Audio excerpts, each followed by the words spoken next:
Volvemos después de la pausa publicitaria y le decía, vamos a hablar de un periodo muy importante de quizás del concepto de nuestro país, ¿no? Vamos a hablar de la reconquista o lo que sería la toma del Reino de Granada. Bueno, a ver si lo estoy diciendo yo bien o estoy utilizando los términos mal. Porque hoy hay una conferencia esta tarde a partir de las 7 en el Hospitalillo, el Hospital Real de la Misericordia, pero todo el mundo popularmente lo conoce como el Hospitalillo, que va a dar el catedrático de Historia Medieval Rafael García Peinado, de la Universidad de Granada, que va a hablar de el final de Al-Ándalus, asedio y rendición de Granada, que esto no fue llegar, venga, y iros que ya entramos nosotros, esto tuvo un tiempo. Vamos, un tiempo que fue, un año fue, Ángel Álvarez, vicepresidente del Instituto Fernando el Católico. Bueno, aunque da prácticamente igual, ya soy el presidente ya eres el presidente de las últimas elecciones que tuvieron a bien nuestros socios de elegirme presidente. Pero bueno, es una anécdota. Vamos a ver, realmente lo que duró la reconquista, como lo denominamos en el instituto, porque es un término que hay quien habla de conquista, reconquista, no es objeto de esta conferencia ni nuestra intención. Lo que estáis hablando del Reino de Granada. Nosotros nos denominamos la reconquista del Reino de Granada. La reconquista del Reino de Granada duró exactamente casi 11 años. Casi 11 años, porque comienza en 1481, cuando Muley Hacén, que entonces era el emir de Granada, decide asaltar la fortaleza de Zahara de la Sierra. Zahara de la Sierra era el último lugar cristiano fronterizo con el Reino de Granada. Estaba en poder cristiano. Entonces deciden asaltarlo, y además un asalto bastante violento, cruel, toda la población fue esclavizada y se la llevaron de allí. Bien.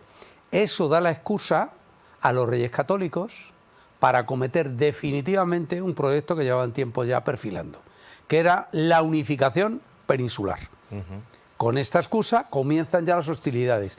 Esto dura 11 años. Y dentro de este proyecto, el Instituto Cultural Fernando el Católico puso en marcha un ciclo de conferencias, explicando las fases esenciales de estos 11 años. Y estamos ya al final. 90-91, 1490, 1491, estamos hablando ya de la última parte. Efectivamente, en la última fase, en la que ya finales del 91, octubre-noviembre, se negocia secretamente con Boabdil la rendición y entrega de Granada para evitar un asalto, militar que pueda ser muy cruento, como fue el caso de Málaga. Y entonces esas negociaciones fructifican a finales de noviembre y el 2 de enero ya se entrega a la población y el 6 de enero, el día de los Reyes Magos, los Reyes Católicos entran formalmente y triunfalmente en la ciudad de Granada. Y estamos en el punto de, como dice la conferencia, asedio y toma de Granada. Eso es la conferencia que hoy finaliza el ciclo que iniciamos hace tiempo. O sea que el catedrático lo que viene un poco a explicar, ¿no? Claro, lo que me estabas comentando, que podría haber sido a cuchillo. Efectivamente, bueno, lo propio de aquella época, tampoco nada nuevo. Sí, no es que fuera... Estamos en el contexto, tenemos que hablar así de claro, como se decía, a sangre y fuego.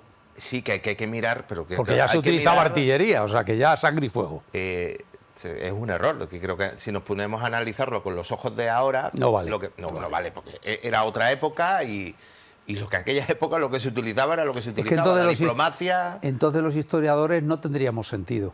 Porque lo que intentamos es explicar la historia, contextualizarla en aquella época para el que escuche o lea hoy comprenda lo que está leyendo o escuchando.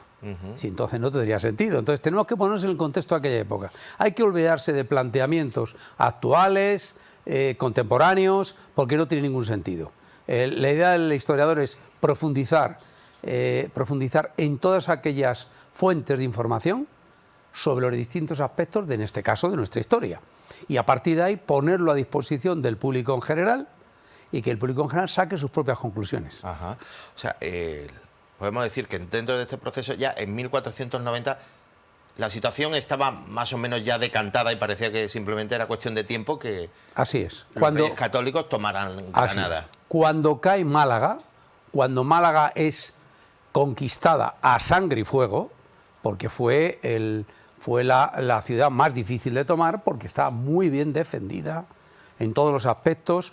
No se nos olvide que tenían continuamente también fuerzas de apoyo a través del puerto de Málaga, y aparte que el lugar en el que se encontraba la fortaleza, y Gibraltar en concreto, que fue el último en caer, con el Zegrí que se refugió allí, pues evidentemente lo hizo muy, muy sangrienta, hasta el extremo que los propios reyes católicos, tuvo un real, que se dice, un campamento propio, y el rey tuvo otro, porque la reina participó activamente, sobre todo del punto de vista logístico, es decir, la economía y los medios necesarios para la campaña era una responsabilidad no exclusiva, pero sí esencial de la reina Isabel la Católica. No se limitaba a estar, sino que es la que ella se encargaba de la economía y los medios que el Consejo Real, encabezado por el rey, solicitaban, demandaba, y ella desde Córdoba, que es donde estaba el Consejo Real, y ella presidiéndolo allí, desde allí se organizaba todo lo necesario para la campaña.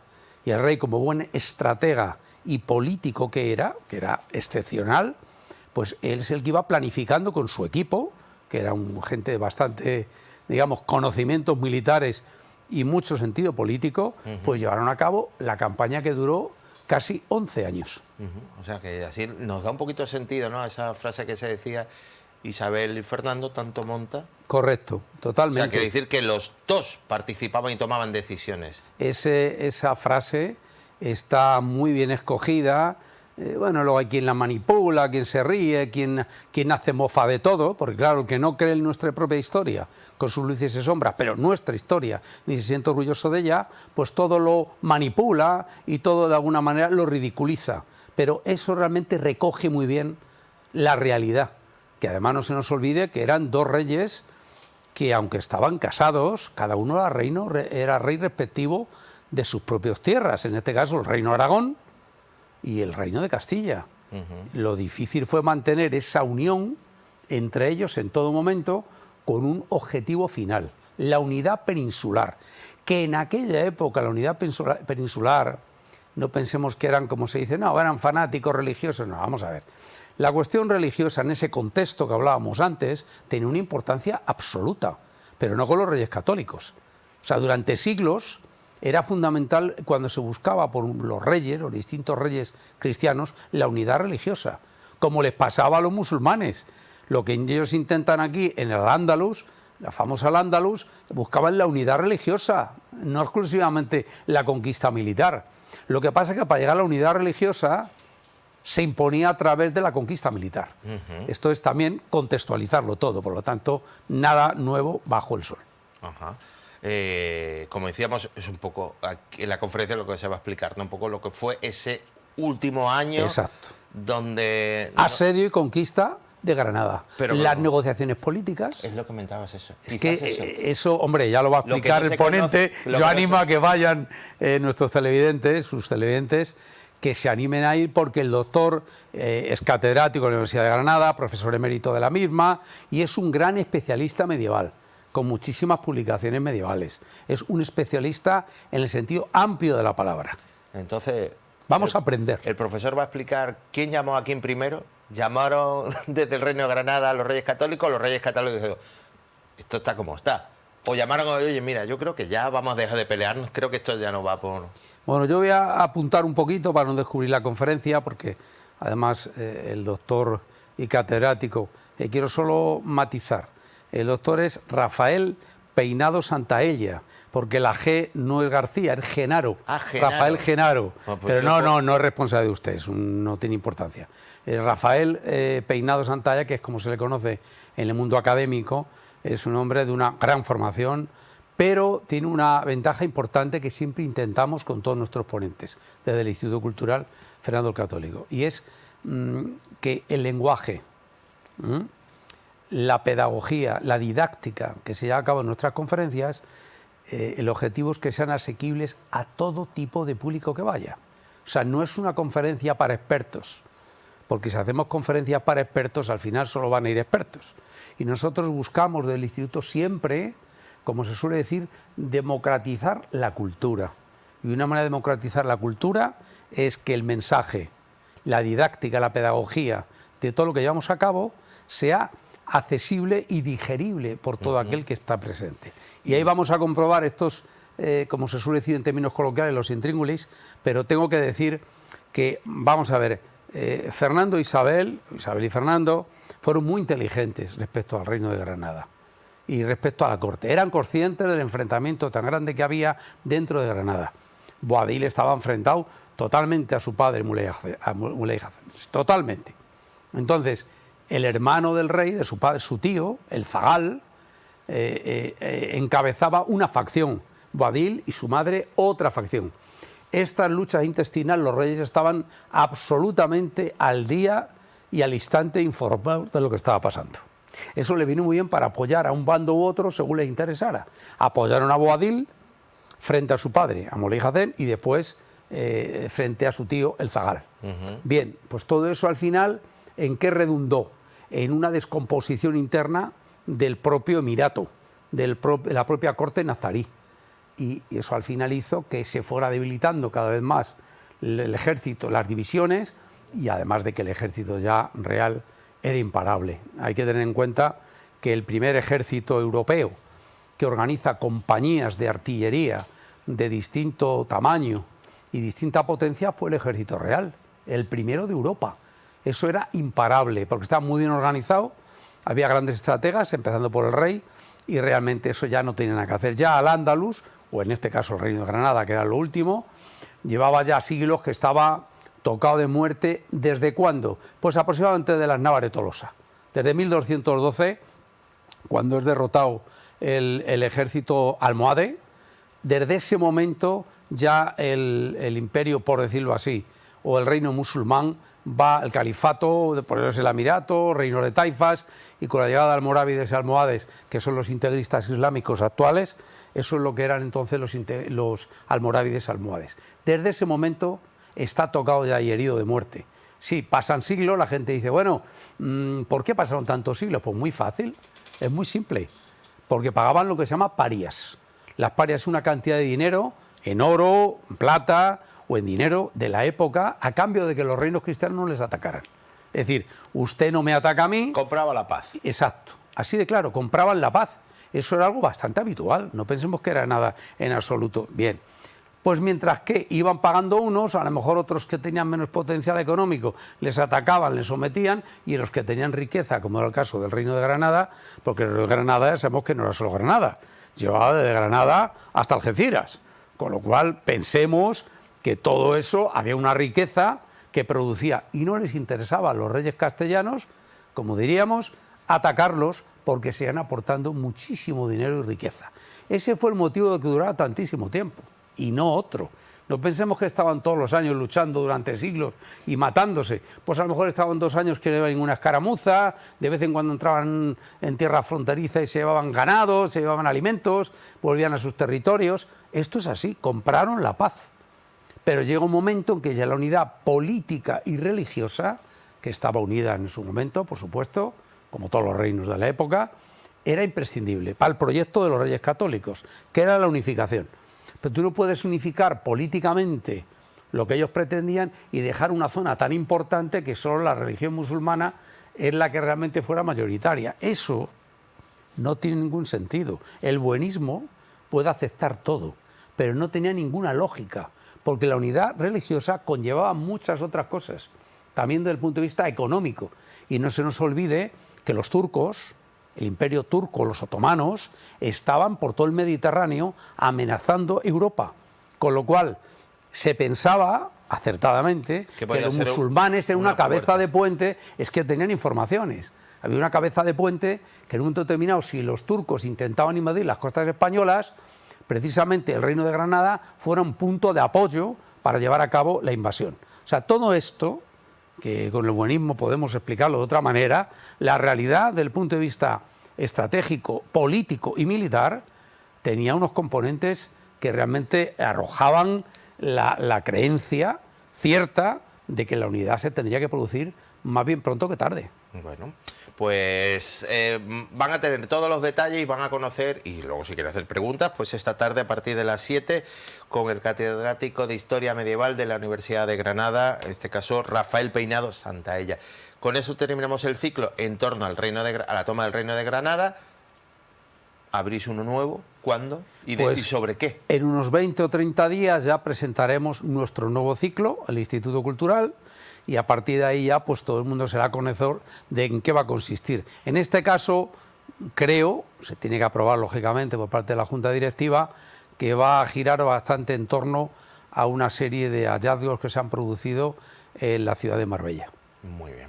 Bueno, pues... Pero está por definir. Está por definir. Vale, pues eso será dentro de poquito, se conocerá, pero lo que sí tienen esta tarde a las 7 en el Hospital Real de la Misericordia, esa conferencia gratuita. Por supuesto. Solo hay que entrar por la puerta, nada más, y escuchar. Nada más. Y sobre todo, disfrutar.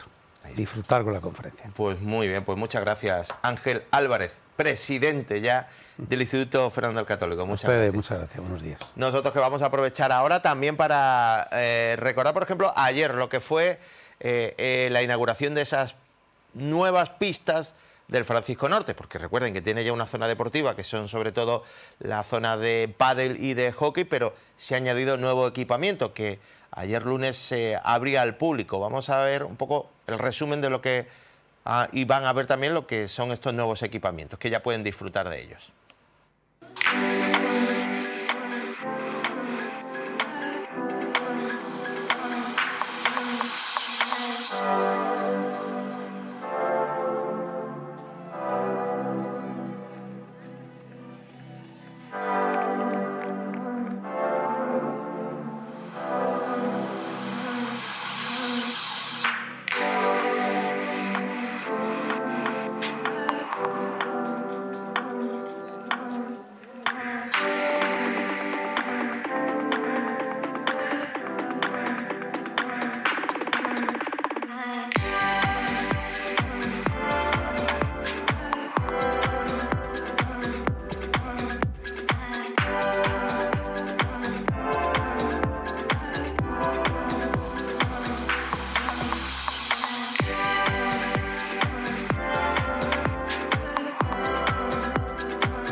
Bueno, la verdad es que, como ven, se están inaugurando muchos espacios públicos, ¿no? Hemos tenido la ocasión de empezar con el Parque de la Represa, que ha sido todo un éxito, el Parque de la Patera, que se inauguró justo este fin de semana, y hoy estamos aquí con una instalación deportiva que se añade a las ya existentes, porque el Francisco Norte, hay que recordar la historia del Francisco Norte. Saben que aquí era un campo de fútbol, que durante la época Gil se quiso, se vendió, se tuvo un propietario, ya no era equipamiento, en fin, se llegó a un acuerdo con los actuales propietarios y con los que están haciendo y llevando la gestión del aparcamiento para que ellos hicieran y se les diera la licencia de aparcamiento, y por lo tanto era también una reivindicación que hubiera un aparcamiento como el existente aquí en el centro de Marbella, y que además tuvieran en contraprestación que hacer todo el equipamiento deportivo en superficie. Un equipamiento deportivo que dejaba libre esta parcela de unos 1.700 metros cuadrados, porque inicialmente se pensaba hacer un gimnasio cerrado o que tuviera otra utilidad.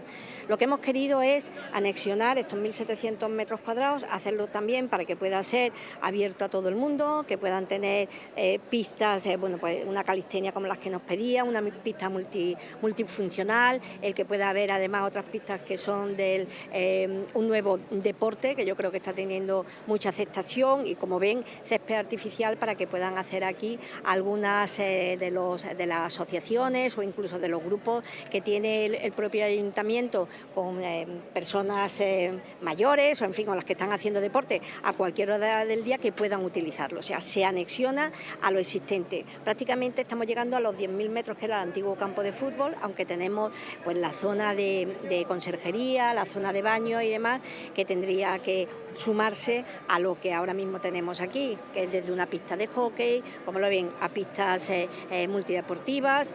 Yo creo que es una estupenda zona que además hemos aprovechado no solamente para hacer un cerramiento, para mejorar todo el tema de iluminación, sino también para unirlo al instituto, porque lo que pretendemos es que esta zona, que es una zona de equipamiento, una zona pública, también pueda servir para el Instituto Río Verde. Nos lo pidió toda la Junta Directiva, nos lo pidieron porque tradicionalmente habían tenido esa unión y se le ha hecho un acceso directo desde el Instituto Río Verde hasta la propia pista deportiva.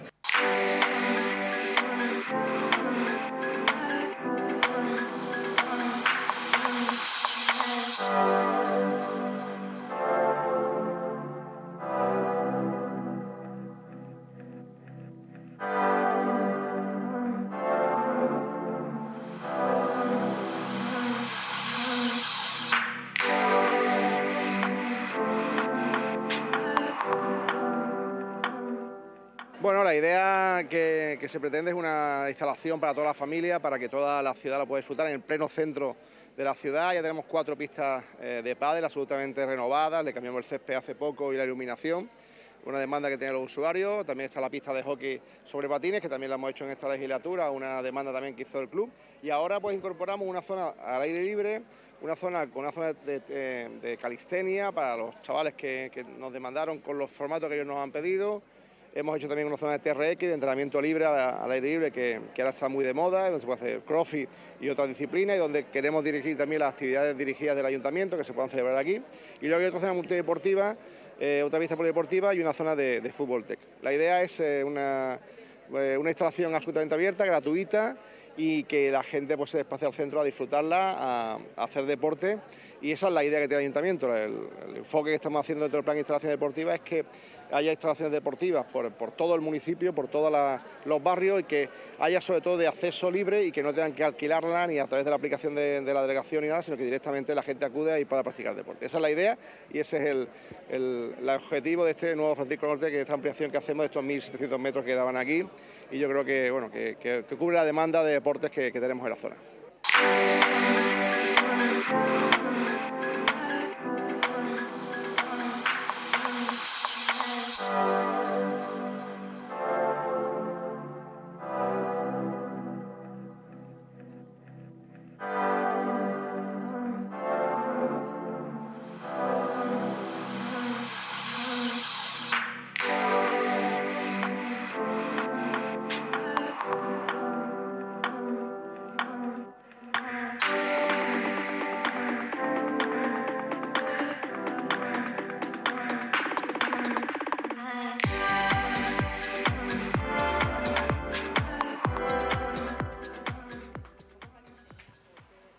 Bueno, volvemos y como dirían los clásicos, no solo hay que cultivar el cuerpo, sino también la mente y el espíritu. Y por eso vamos a hablar ahora de poesía. Estoy hoy con las transiciones que creo que me salgo. Muy buenas, Ana Eugenia Venegas. ¿Qué tal? Buena. Como Buenas siempre, siempre llega con... Es un torbellino, de verdad. Viene con mucha alegría, mucha energía, la verdad.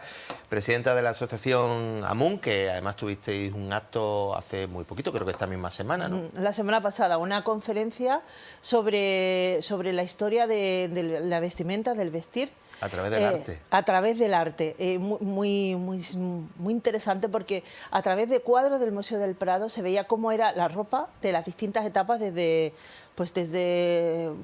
el románico, más o menos, y cómo se viste uno para aparentar, para mostrar poder. Todo eso de que la ropa comunica, que sí que es verdad que comunica, ¿no? El aspecto comunica.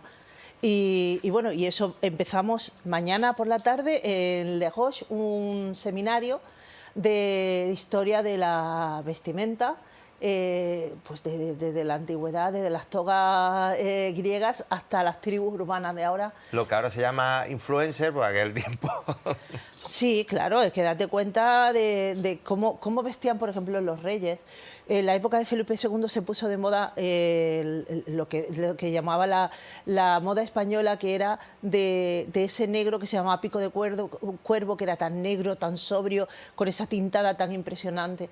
Y si los vemos desde ahora, desde nuestro punto de vista, esa ropa, dices tú, qué cosa más oscura, qué poca gracia, ¿no?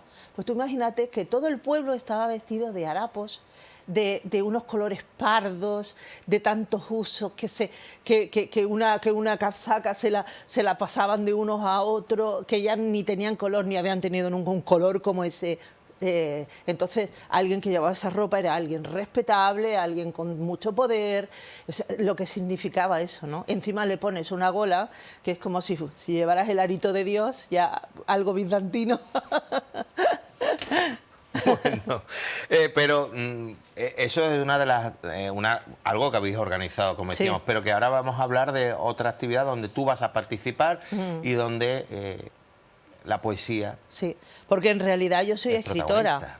A ver, algunas veces se me olvida hasta a mí de la cantidad de trabajo que tengo con la asociación, pero en realidad yo soy escritora y tengo muchos libros publicados de ensayo, de novela, de teatro incluso y de poesía. Tengo premios nacionales de poesía y en esta ocasión pues vamos a hacer un recital, lo organiza Miguel Tapia. Miguel Tapia lleva más de un año organizando este tipo de recitales, de tal manera de que el establecimiento donde lo hacemos va cambiando de nombre, pero Miguel Tapia sigue siendo el mismo. ¿Dónde vamos a ir, Miguel? Bueno, espérate que voy a cambiar. Tengo un nuevo sitio. Es enfrente de donde estaba donde está el Río Verde, el Instituto Río Verde, donde estaba la Arcadia, que luego ha sido un restaurante y ahora es The Farm Coffee, creo que se llama. Sí, que es un sitio, creo que nosotros hemos visto que además de poder ir a tomarte algo, tomarte un café o tomarte cualquier otra cosa, también puedes ver arte, claro, puedes ver exposiciones, sí, además, es un poco y un espacio... recitales y eso. Entonces Miguel lleva organizando esto desde el año pasado, ha traído muchos poetas, algunos locales muy conocidos como Concha Montes, que es muy buena poeta. Muy contemporánea además y un poco te desencaja, ¿no? Te saca del lugar con lo que cuenta. Y luego está Agustín Casado, Alfonso Hervás, Agustín Hervás, ¿no? Agustín Hervás, bueno, una serie de Paco Vargas, esos son los que he visto yo, ¿no? Que hay algunos a los que no he podido asistir. Y bueno, pues es un ambiente muy chulo porque vas allí, te tomas tu cervecita, todo el mundo está atento, es como un café-teatro, hay un pequeño escenario y allí pues se sube la gente y se pasa un momento divertido en torno a algo como la poesía tan diferente de unos autores a otros, ¿no? Porque tenemos gente que hace ripios como Casado, otra gente que es más clásica, como Hervás, que utiliza la rima, el ritmo, está tan estructurado él en la poesía, lo que yo digo, patatas y patatas y patatas, que es en decasílabos perfectos. Y luego gente pues así como Concha, más rítmica, más que de puñetazo en el ojo con lo que te diga, ¿no? Que también así soy, es mi estilo, ¿no? Hablamos de versos comunicantes, que son ciclos de recitales de poesía, donde en esta ocasión tú vas a estar, pero vas a estar acompañada de dos artistas, dos escritores, que no son de aquí. No. Como es Gata Sánchez y Diony Pascual. Sí, porque hasta ahora casi todos creo han sido autores locales. Todos ellos poetas reconocidos con obra y publicados, ¿no? Pero a partir de ahora también van a empezar a venir otros poetas reconocidos de fuera. Y yo no los conozco personalmente, su obra sí, ¿no? Va a venir Gata Sánchez y Diony Pascual. Ellos dos van a recitar primero y yo voy a ser la última, porque yo voy a recitar, pero mi recital serán como de de unos 10, 15 minutos cada uno. No vamos a agobiar a la gente ni no vamos a estar allí 4 horas recitando, ¿no? Se trata de impacto y de que la gente empiece a moverse y les suene y les empiece a apetecer mucho el tema de la poesía. Y yo, mi participación va a ser bastante performática, o sea, voy a utilizar mi cuerpo para expresar y incluso me voy a comer algo en directo. Eso no me lo habías dicho. Te lo has guardado ahí. Como... Bueno, date cuenta que yo, por ejemplo, cuando presenté mi novela, Gina, un camino de identidad, que iba sobre un chico transexual desde la época de los 50, que pasa por Marbella, pasa por la moda milanesa y por los cabarets franceses, pues yo... Cuando presenté ese libro, mi editor se tiraba de los pelos, porque yo presenté el libro junto a él, pero yo estaba metida dentro de una jaula. Yo quería expresar. Yo quería expresar cómo se siente alguien que nace en un cuerpo que no es el suyo. Claro, en un ¿no? cuerpo que no es el suyo. Bueno, y en este momento, mi recital se llama Tengo que. Tengo que no es de poseer, sino tengo que son todas esas obligaciones que tenemos y cómo algunas se contradicen y cómo algunas se superponen unas con otras, teniendo mucho que. Por ejemplo, a ver si me dejas leerte uno de los poemas que voy a leer. A ver si ¿Estas son sale. obligaciones que nos imponemos nosotros o nos imponen la De sociedad? todo tenemos, de todo tenemos. Voy, ¿eh? Venga. Dice, este es el Tengo que 2. Tengo que viajar para ver a mi madre. Tengo que quedarme para cuidar de mi hijo. Tengo que irme para hacer la compra. Tengo que esperar al de Amazon. Tengo que salir para hacer deporte. Tengo que quedarme para depilar mis piernas. Tengo que madrugar para trabajar. Tengo que cocinar aunque sea de noche. Tengo que darme prisa que se va el autobús. Tengo que ser talentosa al maquillarme. Tengo que ser carnal para gustar a los hombres. Y tengo que ser recatada para lo mismo. Tengo que pintar acuarelas con sensibilidad, deslizando el pincel con agua de flores. Y lo tengo que hacer 2 minutos más. Después despiezaré el pollo, machacaré los ajos, cambiaré la bombona y desatascaré el váter. ¿Y cuándo tienes tiempo? ¡Ah! ¿Y cuándo tienes tiempo para sentarte en el sofá y no hacer nada? Bueno, también hay tiempo para eso, pero cuando alguien hace una performance tiene que exacerbar ese sentimiento que quiere exponer, ¿no? Entiendo que era un poco que crear no es que esa yo me sensación. sienta así, ya me conocéis, yo soy una persona de buen carácter y gracias a Dios me tomo mi tiempo y tengo mis tiempos. Pero sí, sobre todo las mujeres, muchas veces tenemos esa sensación. Tengo tantos, tengo que oye, ¿qué pasa? Que me estoy agobiando mucho. Sí. Y que algunos se contradicen, ya te digo, el cerebro te hace chispitas, ¿no? Entonces a mí me va a hacer chispita el cerebro y yo voy a hacer algo para calmarme cada vez que acabe un poema.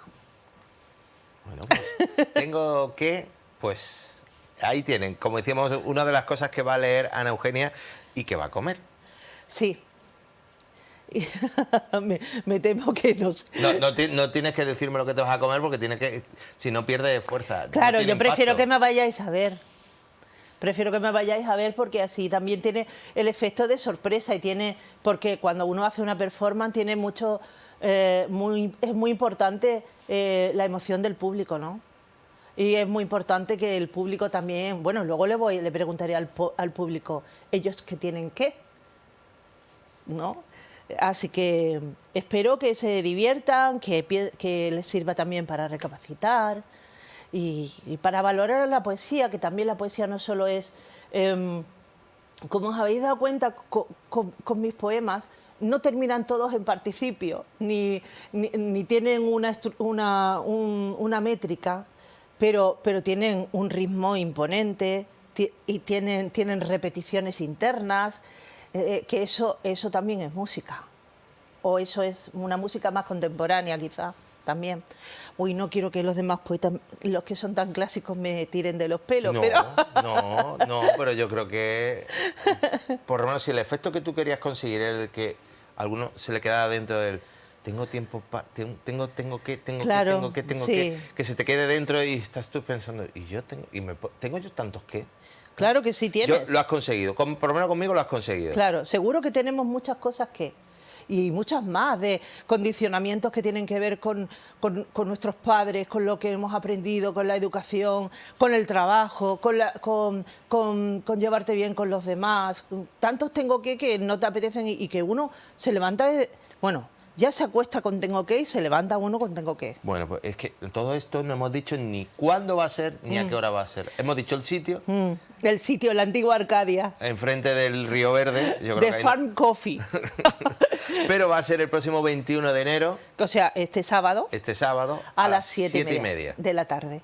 Primero van a recitar los dos compañeros que vienen de fuera y luego lo haré yo. Y entre intermedio e intermedio pues nos podremos tomar una cervecita, que también el lugar que nos ceden, esas personas también comen. Así que... Y pagan impuestos. Y pagan impuestos y esas cosas. Así que... Un vicio que hay, el de pagar. El de pagar. Sí, últimamente estamos enviciaditos con eso de pagar. Pues Ana Eugenia Venegas, muchas gracias por estar aquí, por traernos también tu poesía y tu reflexión, que nos haga también a nosotros pensar y un poco, parar un poco y ver un poco lo que tenemos a nuestro alrededor, si nos estamos dejando No se llevar. trata tampoco de culpar a nadie, los demás también tienen sus tengo que. Pero algunas veces dices, oye, vamos a parar un ratito y me voy a mirar yo un rato el ombligo, a ver si lo sigo teniendo redondo. Bueno, como decían Golpes Bajos, malos tiempos para la lírica, Nah. Siempre es buen tiempo. Sí, es imprescindible la lírica. A mí me lo parece, vamos, yo si no tuviésemos la poesía, la fantasía, es que si te das cuenta, todo esto ocurre, hay un plano de la realidad, luego hay un plano de la fantasía, y en ese plano de la fantasía es en el que nos movemos para expresar, es el plano simbólico y todo esto. Nos diferencia mucho de lo que es el vivir por instinto, el vivir mecánico, el vivir que se supone de los animales, ¿no? Ahí estamos en ese plano que nosotros podemos elaborar. Silencio. Vamos a hacer un poquito aquí silencio. Bueno, pues muchas gracias, de verdad, Ana Eugenia, que vaya muy bien A y vosotros que siempre. la gente se anime. Aquellos que nunca han ido, que se animen. Sí. Y bueno, y venís tempranito porque el aforo es pequeño. Aquello no es un salón de actos, es el salón de un restaurante. ¿Va? Bueno, me imagino que cuando tú estás allí y tal, tú ves y dices, bueno, esta cara, uy, una cara nueva. No sé si te permite, lo voy a leer para ti. Esta vez lo voy a hacer para ti. Bueno, yo procuro diversificar para que la gente se sienta aludido. Es importante que el que esté ahí detrás participe contigo. Bueno. Pero bueno. Pues ya saben, Versos Comunicantes, este sábado a partir de las 7:30 en la antigua Arcadia, enfrente del Río Verde, en The Farm Café, Marbella. Allí pueden, como decíamos, encontrarse con los versos de Ana Eugenia, pero también con los de Gata Sánchez y Diony Pascual. Muchas gracias. A vosotros. Nosotros, que vamos ya al filo de la 1, no, es ya la 1 de la tarde, nos vamos a la publicidad y volvemos, que todavía nos queda media horita de programa, porque ya saben que a partir de esa hora, 1:30, llega ya Bárbara con la cocina.